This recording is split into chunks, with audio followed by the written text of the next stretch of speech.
los otros procesos que se aplican en algunas industrias, como es la aplicación de ozono, carbonatación, fosfatación y hidróxido de magnesio,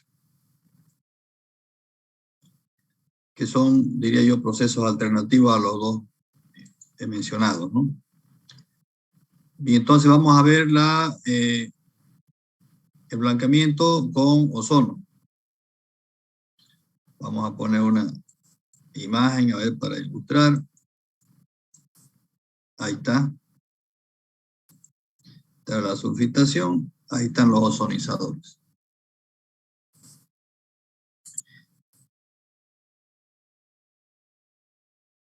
Bien, el ozono cumple también la función de clarificar el jugo, de blanquear el azúcar en algunos ingenios azucareros. Como en este caso en el ingenio Agrovale de Petrolina, por allá por el noreste brasilero. Quitan los generadores de ozono, que consiste en comprimir el aire, luego destilar por destilación, obtener el oxígeno, y ese oxígeno obtenido del aire, hacerlo pasar por unos ozonizadores, que consisten en unas descargas eléctricas en presencia del oxígeno, que hace que el oxígeno se transforme en oxígeno 2, se transforme en oxígeno 3, ¿no? Es decir, el ozono. Luego ese ozono generado en estos ozonizadores se traslada hacia unos equipos tipo eyectores que ponen en contacto el ozono con el jugo, ocasionando, ¿no?, la dilución o la liberación de oxígeno naciente, produciendo la clarificación o blanqueamiento del jugo o de eliminación de las sustancias colorantes, ¿no?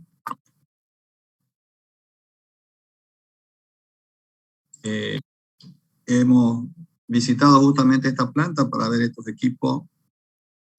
Sin embargo, he traído muestra del azúcar de este ingenio, hemos hecho análisis y la presencia de sulfito es inclusive mayor que la de nuestra industria, donde aplicamos, ¿no?, el proceso de sulfitación, ¿ya? Y ellos no han reemplazado la sulfitación por el ozono.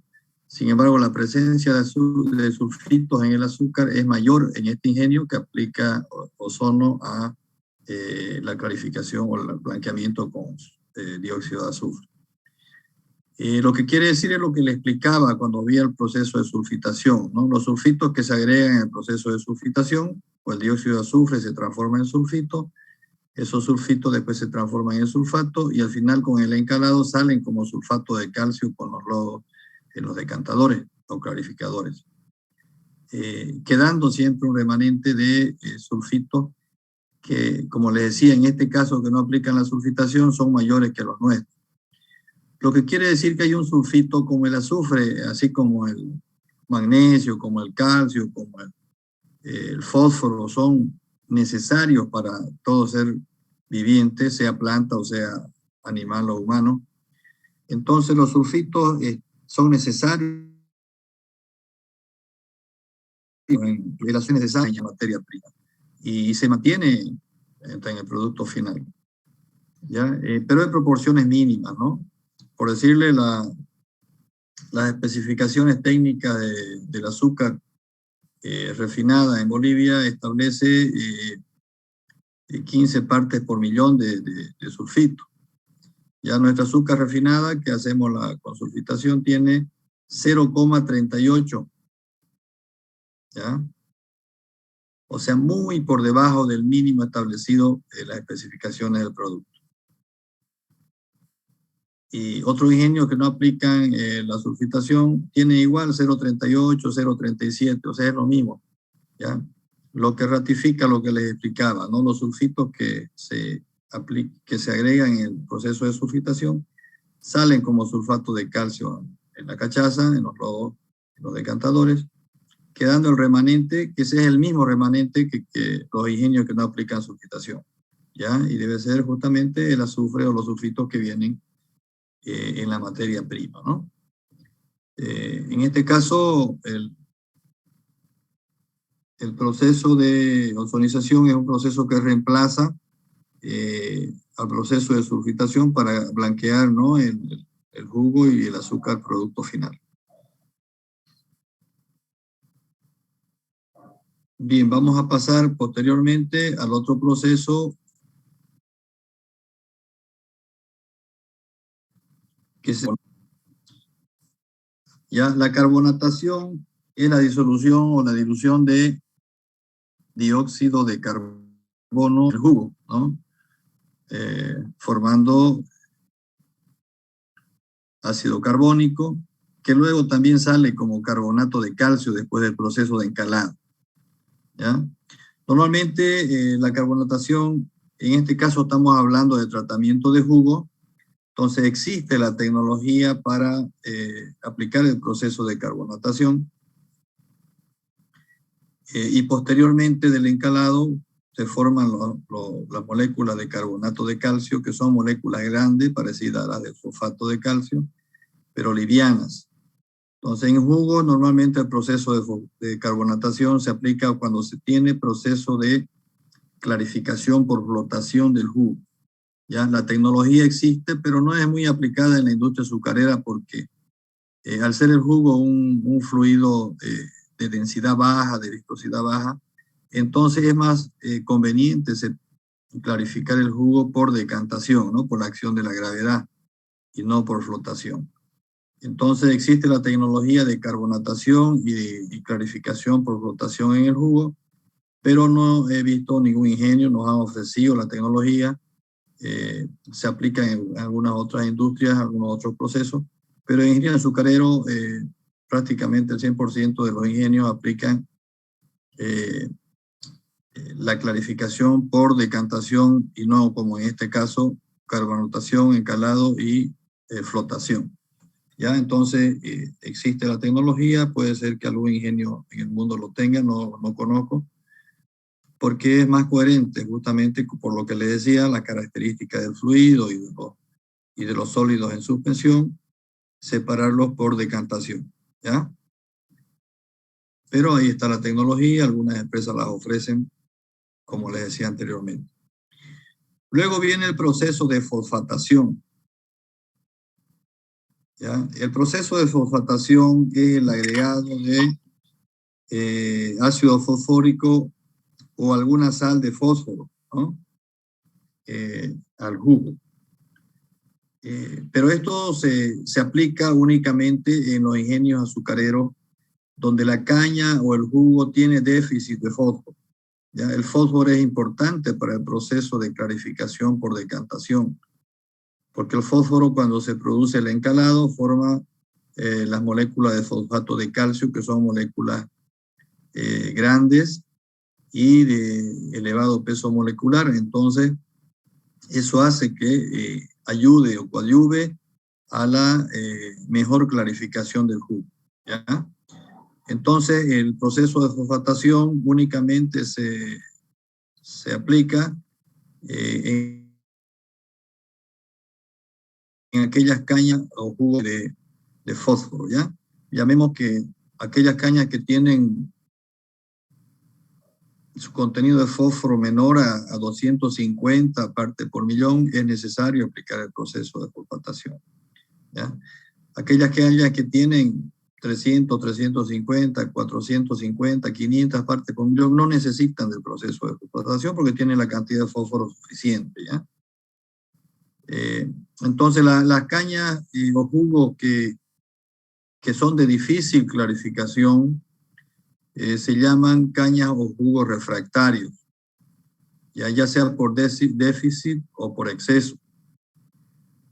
Déficit ya le di el valor de 250 para abajo, y por exceso cuando tienen contenido de fósforo como P2O5 por encima de 600, 650, 700 partes por millón. ¿Ya? El jugo se hace también de difícil clarificación cuando la cantidad de fósforo en el jugo supera esos valores, ¿no? De 650 a 700 partes por millón de fósforo en el jugo. En el caso de que exista déficit, es fácil, ¿no? Se aplica el proceso de fosfatación, se le agrega ácido fosfórico o alguna sal de fósforo y está resuelto, ¿no? Hasta esos valores. En el de exceso hay un poco más complicado, ¿no? Hay que recurrir más o menos a este esquema, ¿no? Que es el que le mostraba, ¿no? Entonces, cuando tiene un jugo refractario de difícil clarificación por exceso de fósforo, normalmente hay que aplicar un precalentamiento, aquí está a 70 grados, un preencalado hasta un 6.2 del pH, y luego aplicar la sulfitación y finalmente encalar ya hasta el pH definitivo y calentar también hasta la temperatura definitiva y mejora bastante esa dificultad. ¿Ya? No sé si está claro.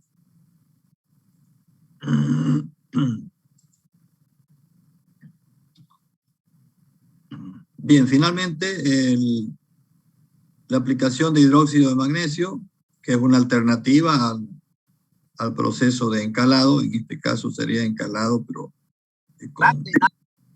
con la sal de magnesio, ¿no? A ver, ¿dónde está esto? Aquí. Existe la tecnología al jugo. Aquellas personas o aquellas empresas que promueven este producto explican, ¿no? Justamente la ventaja, ¿no? Fíjense, si ustedes hacen el control del pH o el encalado con hidróxido de sodio, si lo hacen con hidróxido de calcio, como es el encalado, y si lo hacen con el hidróxido de magnesio. Entonces ellos indican que el volumen de lodos que se obtiene después de controlar el pH con hidróxido de magnesio es mucho mejor, ¿no? O sea, las pérdidas en cachaza por lo tanto se van a reducir. ¿Ya? Pero lo que pasa es que este producto es muy caro. Ya hemos cotizado para hacer por lo menos las pruebas industriales y es un producto es tan caro que no vale la pena ni siquiera hacer las pruebas. ¿Ya? Pero la tecnología existe y si el precio se hace más accesible, es conveniente primero hacer las pruebas y después ver las ventajas y desventajas. ¿Listo?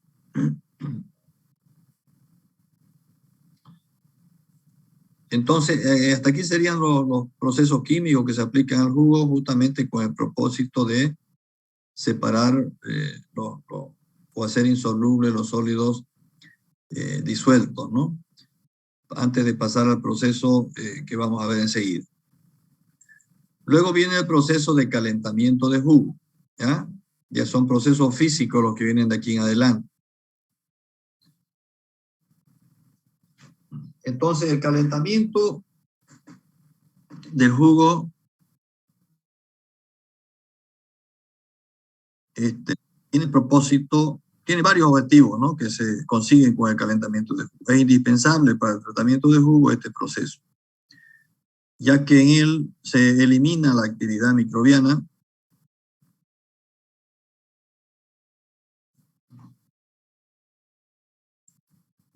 se hace insoluble las sustancias, las sales que todavía están disueltas a temperatura ambiente, que no han reaccionado todavía con el calcio. Con la elevación de la temperatura se producen o se complementan algunas reacciones de sales con el calcio o de ácidos con el calcio, haciéndolos insolubles.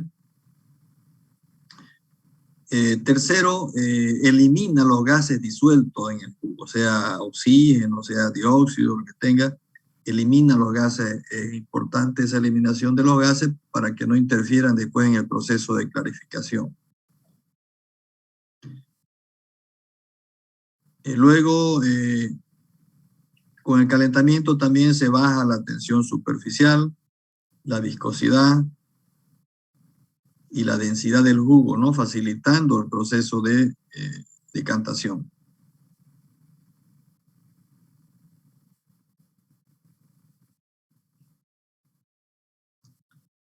Bien, todos esos objetivos se logran con el proceso de calentamiento del jugo.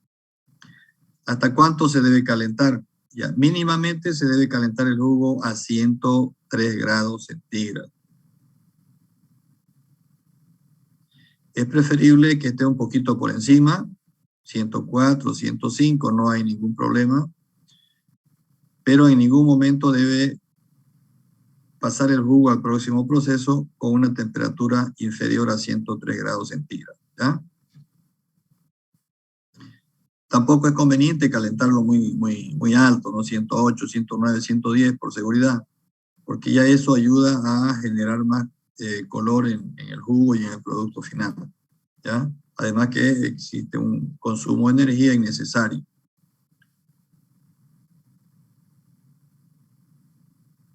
¿En qué equipo se produce el calentamiento de jugo? Ya si ven los libros antiguos van a ver los serpentines, los calentadores de doble tubo, eso ya pasó a la historia, ¿no? Ahora hay ya equipos mucho más eficientes y que ocupan menos espacio, ¿no? Una tecnología que existe en la mayoría de los ingenios son los calentadores de tubo y coraza, multitubulares, ¿no? Donde la transferencia de calor de la parte externa del tubo donde está el vapor se transfiere al jugo que está circulando por la parte interna de los tubos, ¿no? Y la última tecnología para el calentamiento, que son equipos más eficientes, ustedes saben, lo han de haber visto en operaciones 2, son los calentadores de placa, ¿no? Muchos ingenios están utilizando calentadores de placa diseñados específicamente para manejar jugo con presencia de sólidos en suspensión, ¿no? Como es el jugo. Entonces tienen que ser calentadores especialmente diseñados para evitar, ¿no? La tranca de las placas, ¿no? Entonces vamos a ver algunas fotografías, por ejemplo, de los calentadores de tubo y coraza, ¿no? Aquí está la parte aquí donde entra el jugo, tiene diferentes compartimientos, diferentes pasos, que está a lo largo de los tubos, y la parte de abajo está el otro compartimiento para permitir el jugo entrar, subir, bajar. Y aquí tenemos también la fotografía de los calentadores de placa, ¿no? Entonces ustedes ven aquí, ustedes dirán, ¿por qué tantos calentadores de multitubulares o por qué tantos calentadores de placa? ¿Ya? Lo que pasa es que en los ingenios azucareros se produce el calentamiento por etapa, ¿ya? Esto para tener una mejor eficiencia térmica, ¿ya? Por ejemplo, el jugo que está ingresando del proceso de encalado, normalmente se calienta con un BP3, que es el vapor del tercer efecto, primeramente, que es más frío, ¿no? Y sube de 32 a 45, qué sé yo, ¿no? Luego se calienta con BP2, que es un vapor un poco del segundo efecto de la evaporación, ¿no? Sube de 45 a 60. Luego se calienta con BP1, que es un vapor más caliente del primer efecto, y va subiendo, digamos, a 90, y finalmente ya se calienta con vapor escape, que es un vapor más caliente, y llega a los 103, 104 grados. Entonces, eso hace que el proceso de evaporación y la eficiencia térmica de la planta sea más alta. Ya por eso es que hay esta cantidad de calentadores por las etapas de calentamiento o de placa. ¿Listo?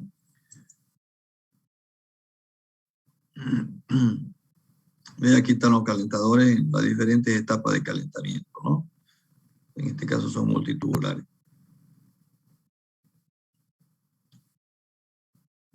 Entonces, en ambos calentadores se pone en contacto en forma indirecta el vapor que está por la parte externa de los tubos, en la calandria que se llama, y el jugo que está circulando por el interior de los tubos, ¿no? Hasta ingresa, circula y luego sale ya más caliente, ¿no? Aquí los detalles que hay que tener en cuenta, que en la cámara de vapor donde está el vapor, hay que tener, ¿no?, las salidas de gases incondensables siempre, livianos y pesados, y la salida de agua condensada del fondo, ¿no?, a través de trampas de vapor, ¿no? Entonces eso lo vamos a ver más claramente cuando veamos los evaporadores, ya que es muy similar. Entonces, no sé si el proceso es tan objetivo, hasta normalmente el proceso al final se puede regular automáticamente la temperatura final con una válvula automática en la última etapa, ¿no?, de calentamiento con vapor escape, de tal manera que asegure que la temperatura no esté por debajo de 103 grados, ¿ya? Ahí hay un sensor de temperatura, que luego va al PLC, ese dato de temperatura del jugo compara con el set point y manda la señal ya a la válvula de vapor que le dice si la temperatura está en 103, entonces está muy baja, abra un poco más, de tal manera que va subiendo a 104. Si está subiendo ya mucho, le dice ya está en 105, está muy caliente, baje un poco, cierra un poco el vapor y lo va regulando ahí la temperatura con una bastante estabilidad, ¿no? Entonces, normalmente el flujo uniforme del jugo hace que las variables de sulfitación, encalado, el control automático se haga mucho más sencillo, ¿no?, cuando el flujo es constante, ¿ya? Si no hay preguntas.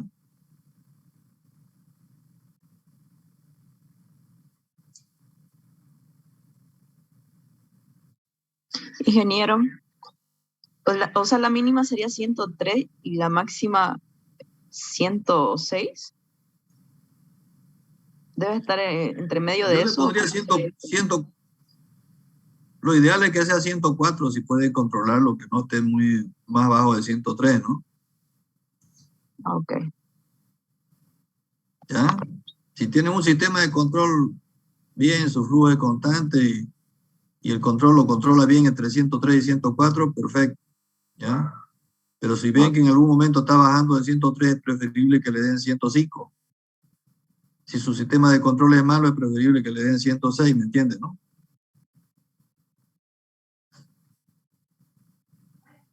Sí, ingeniero, gracias. Bien, esos son los procesos de tratamiento de jugo y vamos a continuar aquí un esquema completo de lo que es tratamiento de jugo. Fíjense, ¿no? Esto está en el Peter Rain, en el libro Peter Rain. Aquí está, fíjense, bueno, están los molinos, está un poco sintetizado el proceso de encalado, sulfitación que está acá. Y aquí está el proceso de calentamiento, clarificación y filtración al vacío, ¿ya?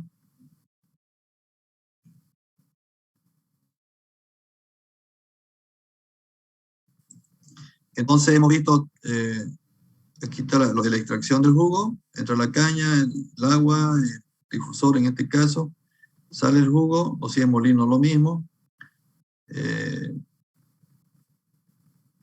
Viene el proceso de encalado, sulfitación, que no está muy descrito aquí. Luego viene el calentamiento del jugo. Y luego viene el proceso de clarificación, que es lo que vamos a ver enseguida. Ya por lo menos la introducción. Entonces, el jugo que ya viene con una temperatura, un jugo sobrecalentado, porque viene con una temperatura por encima de 103 grados, está sobrecalentado, ingresa al proceso de clarificación. ¿Qué es el proceso de clarificación? ¿No? El clarificador es un decantador continuo, ¿ya? Donde continuamente está ingresando el jugo con partículas en suspensión y continuamente está saliendo el jugo sin partículas en suspensión, que se llama jugo clarificado, ¿no?, por la parte superior, porque la separación es por decantación, ¿no?, utilizando la fuerza de gravedad en las partículas sólidas que tienen una densidad más alta que el jugo y por lo tanto la gravedad termina llevándola al fondo. Entonces estos clarificadores o decantadores continuos hacen que los sólidos se extraigan por el fondo en forma de lodo, ¿ya? Esos lodos que contienen todavía esa humedad que contienen es de jugo, entonces contienen sacarosa. Es rentable colocar un proceso de recuperación de esa sacarosa mediante un sistema de filtración al vacío, ¿ya? Eso es lo que vamos a ver en la próxima clase, ¿ya? Entonces, en este caso, el proceso de clarificación, ese es el objetivo, ¿no? Separar los sólidos en suspensión de la fase líquida, ¿no?, donde está la sacarosa y todavía permanecen otras sales disueltas. ¿Qué tipo de equipos se utilizan? Ya, inicialmente, no sé si hay alguna fotografía aquí.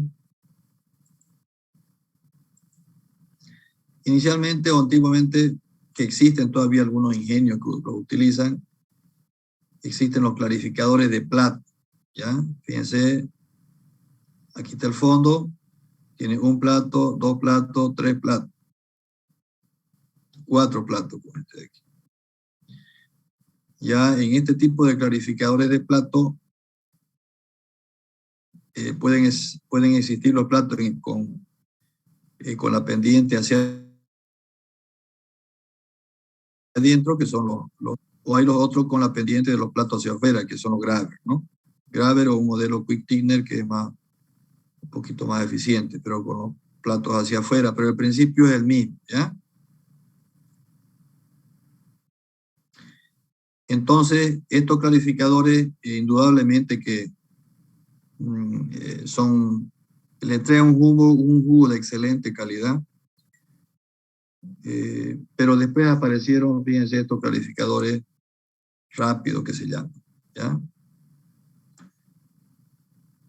Ustedes dirán, ¿por qué si estos clarificadores del plato entregan un jugo de excelente calidad? ¿Por qué cambiarlo? Lo que pasa es que aquí, desde que ingresa el jugo acá, hasta que sale por esta parte de aquí, el jugo clarificado, demora aproximadamente 2 horas y media. O sea, el tiempo de residencia es 2 horas y media. Y yo les he dicho que la inversión de la sacarosa está en función del pH, de la temperatura y del tiempo, ¿no es cierto? Si bien el jugo sulfoencalado y calentado ya viene con un pH más o menos neutro, pero la temperatura está a más o menos 99 grados aquí. Ya le voy a explicar por qué baja de 103 a 99. Y el tiempo es largo, 2 horas y media. Entonces, pese a que el pH está más o menos neutro, igual se produce una inversión por el tiempo largo. De ahí es que se diseñaron estos otros clarificadores rápidos, ¿ya? Donde su tiempo de residencia es de 45 minutos. Entonces, de 2 horas y media a 45 minutos es una diferencia bastante grande y donde se produce menos pérdida de sacarosa por inversión, ¿ya? Esa es un poco la explicación de los equipos de clarificación que existe. Hay otro equipo mucho más moderno que le llaman de lamela, no sé, está todavía en prueba parece, pero según indican los que están trabajando en este nuevo proyecto, que el tiempo de residencia es de 15 minutos, ¿no? Sé que ya están ofreciendo esta tecnología, no lo he visto todavía en ningún lado trabajar, pero ya existe ya han hecho, digamos, el equipo piloto, han hecho las pruebas, ya tienen el diseño a escala industrial, ¿no? Entonces, indudablemente, a menor tiempo, la pérdida de sacarosa por inversión es mayor, ¿no? Y el volumen también de equipo, el precio del equipo es más barato porque al ser menor tiempo de residencia es más pequeño, ¿no? Bien, entonces, la explicación ya del funcionamiento del clarificador lo vamos a dejar para la próxima clase, ya un poquito larga, y estoy un poquito poniéndome ronco también. Entonces, hasta ahí vamos a avanzar, ¿ya? Yo creo que la próxima clase podemos terminar tratamiento de jugo hasta dónde va a ser el examen, ¿ya? Está bien, ingeniero.